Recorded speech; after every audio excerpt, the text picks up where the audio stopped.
ಅಕ್ರಮ ಮರಳು ದಂಧೆ ವಿರುದ್ಧ ಸಮರವನ್ನು ಸಾರಿದ್ದಾರೆ ಈಗ ಜೆಡಿಎಸ್ ನಾಯಕಿ ಅಂದರೆ ಶಾಸಕಿಯೊಬ್ಬರು.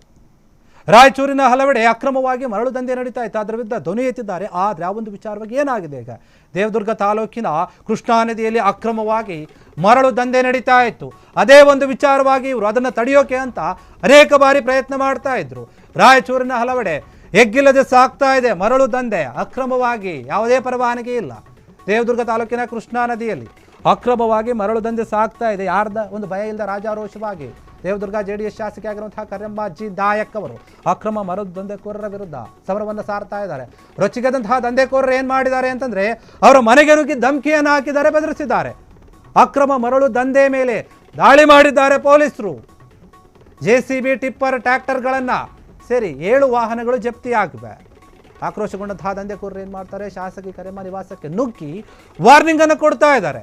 ನಮ್ಮ ದಂಧೆಯನ್ನೇ ತಡಿತೀರಾ ಅಂತ ಹೇಳಿ. ದೇವದುರ್ಗ ಠಾಣೆಯಲ್ಲಿ 60ಕ್ಕೂ ಹೆಚ್ಚು ಜನರ ವಿರುದ್ಧ FIR ಕೂಡ ದಾಖಲಾಗಿದೆ. ಅಕ್ರಮ ಮರಳು ದಂಧೆ ವಿರುದ್ಧ ಈ ರೀತಿ ಸಮರ ಸಾರಿದ್ದಕ್ಕೆ ಅವರಿಗೆ ಬೆದರಿಕೆ ಬರ್ತಾ ಇದೆ. ನೋಡಿ, ಇದೇ ವಿಚಾರವಾಗಿ ಅವರ ಮನೆಗೆ ಕೆಲ ದಂಧೆಕೋರರು ಏನಿರ್ತಾರೆ, ಅದು ಪೊಲೀಸ್ ಕ್ವಾರ್ಟರ್ಸ್ನಲ್ಲಿದೆ ಈ ಒಂದು ಶಾಸಕಿಯ ಮನೆ. ಕರೆಮ್ಮ ನಾಯಕ್ ಅವರು ಏನಿದ್ದಾರೆ, ಅವ್ರ ಮನೆ ಪೊಲೀಸ್ ಕ್ವಾರ್ಟರ್ಸಲ್ಲಿದ್ದರೂ ಕೂಡ ಈ ದಂಧೆಕೋರರು ಹೋಗಿ ನಮ್ಮ ವಾಹನಗಳನ್ನು ನೀವು ಹೆಂಗೆ ಸೀಸ್ ಮಾಡಿಸ್ತೀರಿ ಪೊಲೀಸ್ ಕಡೆಯಿಂದ ಅಂತ ಹೇಳಿ ಬೆದರಿಕೆ ಹಾಕಿದ್ದಾರೆ, ಧಮಕಿ ಹಾಕಿದ್ದಾರೆ. ಈ ಒಂದು ವಿಚಾರವಾಗಿ ಇವರು ಅಲ್ಲಿನ ಜಿಲ್ಲಾಡಳಿತಕ್ಕೆ ಕೂಡ ದೂರು ಕೊಟ್ಟಿದ್ದಾರೆ, ಸ್ಥಳೀಯ ಪೊಲೀಸ್ ಠಾಣೆಯಲ್ಲೂ ಕೂಡ ದೂರು ಕೊಟ್ಟಿದ್ದಾರೆ, DC ಅವರ ಗಮನಕ್ಕೂ ಕೂಡ ತಂದಿದ್ದಾರೆ. ಆದರೂ ಕೂಡ ಅವರು ತಲೆ ಕೆಡಿಸ್ಕೊಳ್ತಾ ಇಲ್ಲ. ಶ್ರೀನಿವಾಸ್ ನಾಯಕ್ ಅಂತ ಏನೋ ಇದೆ, ಆ ಮರಳು ದಂಧೆಕೋರ ಏನು ನಡೆಸ್ತಾ ಇದ್ನಲ್ಲ ಆತ ಮತ್ತು ಆತನ ಸಹಚರರು ಸಾಕಷ್ಟು ಜನ ಇದ್ದಾರೆ. ಅವ್ರು ಹೋಗಿ ಧಮಕಿ ಹಾಕಿದ್ದಾರೆ. ಒಬ್ಬ ಶಾಸಕಿಗೇನೆ ಧಮಕಿ ಹಾಕ್ತಾರೆ ಅಂತಂದರೆ ಅವರ ಧೈರ್ಯ ಎಷ್ಟಿರಬೇಕು ನೋಡಿ. ದೇವದುರ್ಗ ಠಾಣೆಯಲ್ಲಿ 60ಕ್ಕೂ ಹೆಚ್ಚು ಜನರ ವಿರುದ್ಧ FIR ದಾಖಲಾಗಿದೆ. ಒಬ್ಬ JDS ಶಾಸಕಿಗೆ ಇವರು ಹೋಗಿ ಬೆದರಿಕೆ ಹಾಕ್ತಾರೆ, ಯಾರ ಭಯವೂ ಇಲ್ಲದೆ ಅಂತಂದರೆ ಹೆಂಗಿರಬೇಕು ಇವರ ದರ್ಪ. ಯಾವುದೇ ಒಂದು ಟೆಂಡರ್ ಕೂಡ ಕರೆದಿಲ್ಲ ಅಲ್ಲಿ. ಇದಕ್ಕೆ ಇವರೇ ತಮಗೆ ಇಷ್ಟ ಬಂದಂತೆ ನಡೆಸ್ತಾ ಇದ್ದಾರೆ ದಂಧೆಯನ್ನು ಅಕ್ರಮವಾಗಿ. ಇದನ್ನು ಪ್ರಶ್ನೆ ಮಾಡಿದ್ದಕ್ಕೆ ಅವ್ರ ಮನೆಗೆ ಹೋಗಿ ಧಮಕಿ ಹಾಕ್ತಾ ಇದ್ದಾರೆ, ಬೆದರಿಸ್ತಾ ಇದ್ದಾರೆ. ಒಬ್ಬ ಶಾಸಕಿಗೆ ಈ ರೀತಿಯಾಗಿ ಆಗ್ತಾ ಇದೆ ಅಂತಂದರೆ ಅಲ್ಲಿ ಕಾನೂನು ಸುವ್ಯವಸ್ಥೆ ಎಲ್ಲಿದೆ? ಪೊಲೀಸರು ಏನು ಮಾಡ್ತಾ ಇದ್ದಾರೆ? ಯಾಕೆ ಅವ್ರಿಗೆ ರಕ್ಷಣೆ ಕೊಡೋಕ್ಕಾಗ್ತಾ ಇಲ್ವಾ? ಈ ದಂಧೆಕೋರನ್ನು ಹಿಡ್ಕೊಳ್ಳೋಕ್ಕಾಗ್ತಾ ಇಲ್ವಾ? ಒಳಗೋಗೋಕ್ಕಾಗ್ತಾ ಇಲ್ವಾ ಅವ್ರ ಕೈಲಿ? ಯಾರೋ ಕಾಂಜಿ ಪಿಂಜಿ ವ್ಯಕ್ತಿಗಳ ಮನೆಗೆ ಹೋಗಿ ಅವರು ಬೆದರಿಕೆ ಹಾಕಿಲ್ಲ, ಒಬ್ಬ ಶಾಸಕಿಯ ಮನೆಗೆ ಹೋಗಿ ಬೆದರಿಕೆ ಹಾಕಿದ್ದಾರೆ. ನಾರ್ಮಲ್ ಆಗಿ ನಾವು ಒಬ್ಬ ಶಾಸಕರನ್ನು ಭೇಟಿ ಮಾಡಬೇಕಂದ್ರೆ ಎಷ್ಟೋ ಗಂಟೆ ಕಾಯಬೇಕು, ಅವರೇನು ಸುಮ್ಮನೆ ಸಿಗೋದಿಲ್ಲ ಫ್ರೀಯಾಗಿ. ಆದರೆ ಇವರು ಏಕಾಏಕಿಯಾಗಿ ಹೋಗಿ ಅವ್ರ ಮನೆಗೆ ಹೋಗಿ ಧಮಕಿ ಹಾಕ್ತಾರೆ, ಬೆದರಿಕೆ ಹಾಕ್ತಾರೆ ಅಂತಂದರೆ ಹೆಂಗಿದೆ ಅಲ್ಲಿ ವ್ಯವಸ್ಥೆ ಅನ್ನೋದು ಯೋಚನೆ ಮಾಡಬೇಕಾಗುತ್ತೆ. ಇಲ್ಲಿ ಮಾತ್ರ ಅಲ್ಲ, ಸಾಕಷ್ಟು ಕಡೆ ಈ ರೀತಿಯಾದಂತಹ ಮರಳು ದಂಧೆ ನಡೀತಾ ಇದೆ ಅಕ್ರಮವಾಗಿ. ಅದ್ರ ಬಗ್ಗೆ ಪ್ರಶ್ನೆ ಮಾಡಿದ್ರೆ ಕೆಲವು ಕಡೆ ಏನೇನೋ ಮಾತನಾಡ್ತಾರೆ, ಬೆದರಿಸ್ತಾರೆ, ಬೆದರಿಕೆ ಹಾಕ್ತಾರೆ. ಅದೇ ರೀತಿಯಾಗಿ ಇಲ್ಲಿ ನಡೆದಿದೆ. ಇಂಥವ್ರಿಗೆ ಕಡಿವಾಣ ಹಾಕಬೇಕು. ಕೆಲವೊಂದು ಕಡೆ ಪೊಲೀಸರೇ ದುಡ್ಡನ್ನು ತೆಗೆದುಕೊಂಡು ಸುಮ್ಮನೆ ಇರ್ತಾರೆ, ಗೊತ್ತಿದ್ರು ಗೊತ್ತಿಲ್ಲದಿರೋ ಥರ. ಇನ್ನು ಶಾಸಕಿಯವರು ಇದ್ರ ವಿರುದ್ಧ ದೊಡ್ಡ ಮಟ್ಟದಲ್ಲಿ ಧ್ವನಿ ಎತ್ತಿರ್ತಾರೆ, ಸದನದಲ್ಲಿಯೂ ಕೂಡ ಮಾತನಾಡಿರ್ತಾರೆ. ಅದೇ ವಿಚಾರವಾಗಿ ಅವ್ರನ್ನ ಟಾರ್ಗೆಟ್ ಮಾಡಿರ್ತಾರೆ.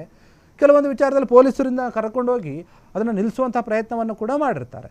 JDS ಶಾಸಕಿ ಕರೆಮ್ಮ ನಾಯಕ್ ಏನಿದ್ದಾರೆ, ಕರೆಮ್ಮ ಜಿ ನಾಯಕ್ ಅಂತ ಅವರು ಹೋಗಿ ಈಗ ಪೊಲೀಸರು ಮೊರೆ ಹೋಗಿದ್ದಾರೆ. ನೋಡಿ, ಹಿಂಗೆಲ್ಲ ನನ್ನ ಮನೆಗೆ ಬಂದು ಧಮಕಿ ಹಾಕ್ತಾ ಇದ್ದಾರೆ, ನೀವು ರಕ್ಷಣೆ ಕೊಡಬೇಕು ಅಂತ ಹೇಳಿ ಮನವಿ ಕೂಡ ಮಾಡಿದ್ದಾರೆ. ಇವರೇನು ಬಂದು ಮನೆಗೆ ಬಂದು ವಾರ್ನಿಂಗ್ ಕೊಟ್ಟಿದ್ರಲ್ಲ, ಅವ್ರ ವಿರುದ್ಧ ಪೊಲೀಸರು ಕ್ರಮವನ್ನು ತೆಗೆದುಕೊಳ್ಳಬೇಕು. ಇಲ್ಲ ಅಂತಂದರೆ ಕಷ್ಟ ಆಗ್ತಾ ಹೋಗುತ್ತೆ.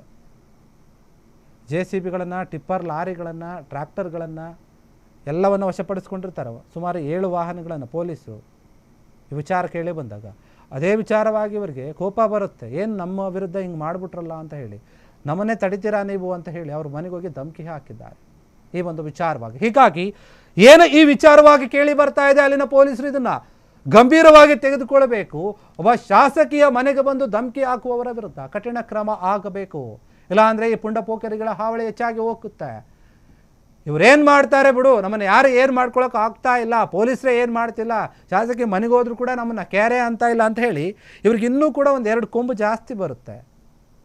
ಹೀಗಾಗಿ ಈ ರೀತಿಯಾಗಿ ಇಲ್ಲಿ ಮಾತ್ರ ಅಲ್ಲ, ರಾಜ್ಯದಲ್ಲಿ ಎಲ್ಲೇ ಈ ರೀತಿಯಾದಂಥ ಅಕ್ರಮವಾಗಿ ಮರಳು ದಂಧೆ ನಡೀತಾ ಇದ್ದರೆ ಅದ್ರ ಬಗ್ಗೆ ಕ್ರಮ ತೆಗೆದುಕೊಳ್ಬೇಕು. ಈ ಹಿಂದೆ ಬಳ್ಳಾರಿಯಲ್ಲಿ ಏನಾಗಿತ್ತು ಅಂದರೆ ನೋಡಿ, ಬಂಡಿಯಲ್ಲಿ ಮರಳನ್ನು ಸಾಗಿಸ್ತಾ ಇರ್ತಾರೆ ಅಲ್ಲಿನ ಕೆಲ ಗ್ರಾಮೀಣ ಭಾಗದ ರೈತರು.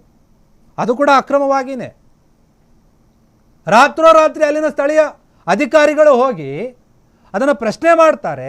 ಸುಮಾರು ಒಂದು 20ಕ್ಕೂ ಹೆಚ್ಚು ಬಂಡಿ ಎತ್ತುಗಳನ್ನು ಅವಶ್ಯಕ ಪಡೆದುಕೊಳ್ತಾರೆ. ಬಳ್ಳಾರಿಯ ಪೊಲೀಸ್ ಠಾಣೆಗೆ ಕರೆದುಕೊಂಡು ಹೋಗ್ತಾರೆ. ಅಲ್ಲಿ ಬಂಡಿಯಲ್ಲಿ ಕರೆದುಕೊಂಡು ಹೋಗುತ್ತೆ, ಯಾರೋ ಮಾಹಿತಿ ಕೊಟ್ಟಿರ್ತಾರೆ. ಇಲ್ಲಿ ದೊಡ್ಡ ದೊಡ್ಡ ಲಾರಿಗಳಲ್ಲಿ, ಟ್ರ್ಯಾಕ್ಟರ್ಗಳಲ್ಲಿ JCBಗಳನ್ನು ತೆಗೆದುಕೊಂಡು ಬಂದು ದಂಧೆ ಮಾಡಲಾಗ್ತಾ ಇದೆ. ಇದರ ಬಗ್ಗೆ ಯಾಕೆ ಕ್ರಮ ಇಲ್ಲ ಅನ್ನುವಂಥ ಪ್ರಶ್ನೆ ಬರುತ್ತೆ. ಹೀಗಾಗಿ ಅಲ್ಲಿನ ಅಧಿಕಾರಿಗಳು ಮತ್ತು ಏನು ಸಂಬಂಧಪಟ್ಟಂಥ ಇದು ಕರ್ನಾಟಕ ಸರ್ಕಾರ ಇದೆ, ಕಾಂಗ್ರೆಸ್ ಸರ್ಕಾರ, JDS ಶಾಸಕಿಯವರು ಕಾಂಗ್ರೆಸ್ನವರಾಗಿದ್ದು ಇದ್ರ ಬಗ್ಗೆ ಮಾತನಾಡ್ತಾ ಇದ್ರು, ಕಾಂಗ್ರೆಸ್ನವರು ಸಪೋರ್ಟ್ ಮಾಡ್ತಾ ಇದ್ರು. ಆದರೆ ಇಲ್ಲಿ ಇವರು JDSನವರಲ್ಲ, ಅದಕ್ಕೆ ಏನಾದರೂ ತಾರತಮ್ಯ ಕೂಡ ಮಾಡ್ತಾ ಇರಬಹುದು ಅನ್ನೋಂಥ ಆರೋಪ ಕೂಡ ಕೇಳಿ ಬರ್ತಾ ಇದೆ. ಹೀಗಾಗಿ JDSನ ಶಾಸಕಿಯವರು ಪೊಲೀಸರ ಮೊರೆ ಹೋಗಿದ್ದಾರೆ, ಕಾನೂನು ಹೋರಾಟವನ್ನು ಮಾಡ್ತೀನಿ ಅಂತ ಹೇಳ್ತಾ ಇದ್ದಾರೆ. ನಾನು ಯಾವುದೇ ರೀತಿಯಾದಂತಹ ಬೆದರಿಕೆಗೆ ಬಗ್ಗುವಂತಹ ಶಾಸಕಿ ಅಲ್ಲ, ಯಾರ ಬೆದರಿಕೆಗೂ ಕೂಡ ನಾನು ಭಯಪಡೋದಿಲ್ಲ.